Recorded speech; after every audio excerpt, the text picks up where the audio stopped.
NATO Secretary-General Jens Stoltenberg has warned that Russia has developed new military capabilities which lowers the threshold for the country to use nuclear weapons. In an interview with German state broadcaster Deutsche Welle, published on Wednesday, Stoltenberg addressed the military threat posed by Russia to members of the Transatlantic Defense Alliance. "I won't go into specifics, describing what kind of intelligence about Russian weapons we have.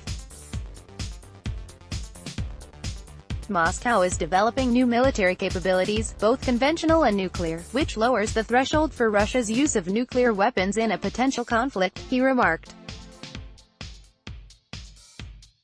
He said that NATO was responding to Russia's increased military capabilities by implementing the biggest reinforcement to our collective defense and deploying troops to NATO allies in Poland, the Baltic and Black Sea regions. "We want to send a clear message to any potential adversaries that NATO is there to protect all allies against any threat. The main reason why we do this is not to provoke any conflict, but to preserve the peace," he said. Stoltenberg's comments come as NATO leaders prepare for a July summit in Brussels amid increasing tensions between the U.S. and its European allies. European officials told the New York Times on Tuesday that they fear President Donald Trump will use the summit to again berate European leaders for what he regards as unfair trade practices and not meeting their defense commitments.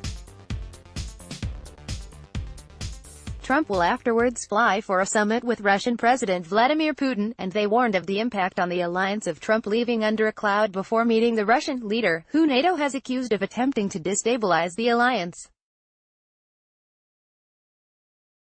At the summit, member states are to discuss plans backed by U.S.